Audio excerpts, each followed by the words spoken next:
coming out of Belleville, getting that split. What are some of your takeaways from this weekend? Well, I think, you split against a good team on the road, you take it. When you win the first one, you get greedy and you want to get the second one. So we did a lot of good things on Friday, limited them to a real low number of quality chances. Obviously created 4 goals, got a couple power play goals. Saturday, we did good things defensively. We just had trouble generating. Some of that, you got to credit to your opponent. They played very good defensively, big, heavy team. I think some of it, we left some things on the table and didn't execute offensively a little bit, especially in the power play. And I think that, their first 2 goals were power play goals. There just wasn't a lot. Both teams have played a lot of hockey recently.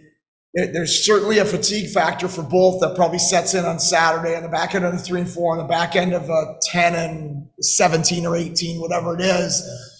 And it was hard to create for both teams 5-on-5. And at the end of the day, the difference was they got a couple power play goals and we didn't.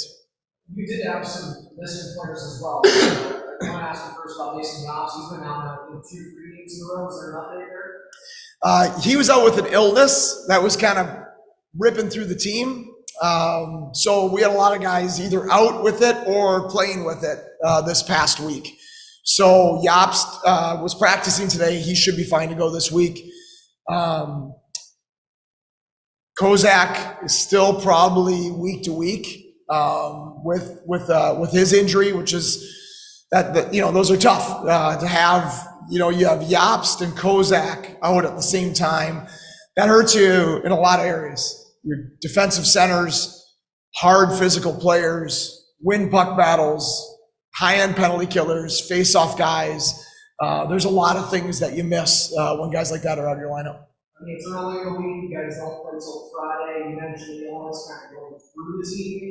At least right now, does it look like it's kind of come to pass, or there's still some guys fighting it? I think there's still some guys we're getting past it, I'd say, but there's still some guys probably at the tail end of it. So, as I said, we're in a pretty heavy schedule stretch of the season. So to have a couple days to take a breath, to not play 3 and 3 is hard, but to not play on Wednesday is probably a good thing for us this week. Kind of take a breath, get a couple practices in, which we haven't practiced much lately because of the schedule. So I think the timing of that's good. Let's go back then to you talking about practices. This is a rare week where there's not a Wednesday game, but there is that 3 and 3 at the end. So you talked about rest being a weapon. Is this a chance for it to be a weapon come Friday? Well, yeah, I mean, we were off day Sunday, Monday. After the stretch we were in, that was needed. Fortunately, the weather cooperated as well. So, just mentally, physically, for the guys to be able to have a day or two to get outside, to have some sun on them. Those are important things this time of the year. We'll have, 3 practices this week. This time of the year, you're not practicing as long as we were early in the season. And then, like I've been saying, like we needed in that 7 and 11, we'll probably need, all hands on deck at some point this weekend where when you play a 3 and 3, you're going to need a lot of bodies to be in and out of the lineup. One of you guys, we talked about Seth earlier today. I want to ask you as well, like, in his case, he comes from a school where he's a 5th-year player, he's captain of the program, championship team. Is it hard to not only go from collegiate to pro, but to go from a leadership role, a champion role, to being on the block, so to speak, here? I think anytime you're making the jump to pros, it's a challenging jump. I don't think the going from leader to rookie is that hard because he's went through it before, right? He's been a rookie playing junior hockey. He's been a rookie at Quinnipiac. He's had to fight for everything in his career. This is a guy that's, everybody's written off at every different stage. USHL teams didn't want him. Not a lot of college teams wanted him. He's captain of the national championship team and, he doesn't have 15 NHL offers being thrown at him. Like he's used to having the chip on his shoulder and having to prove everybody wrong with his play. Does that come from just being that prototypical undersized defenseman? I think that certainly plays into it for him. Is that, when you're out scouting, everybody's looking for Owen Power, right? I mean, everybody's looking for big, mobile, intelligent, but there's not many of those guys. There just isn't.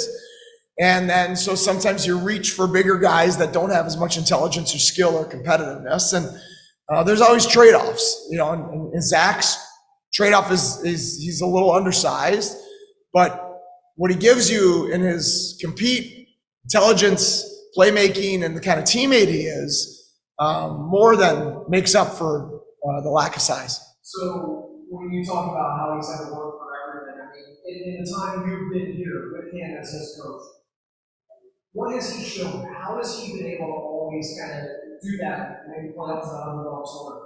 Well, I think,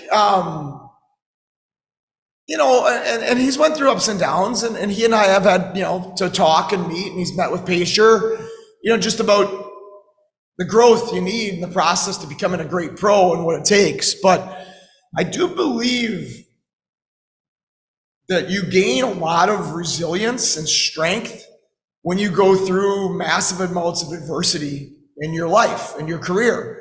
And a lot of times, if you're a player that's had an easier road, and the first time you're facing adversity is pro, sometimes it can be hard to understand how to respond to failure and adversity because you've never had that.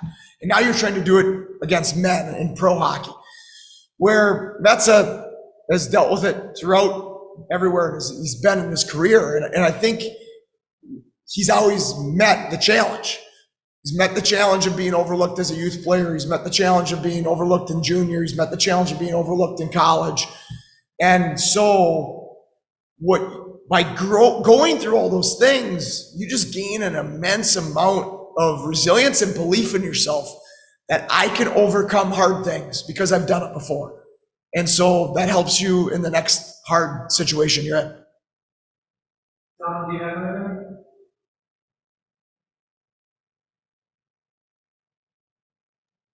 No, nothing here. Thank you.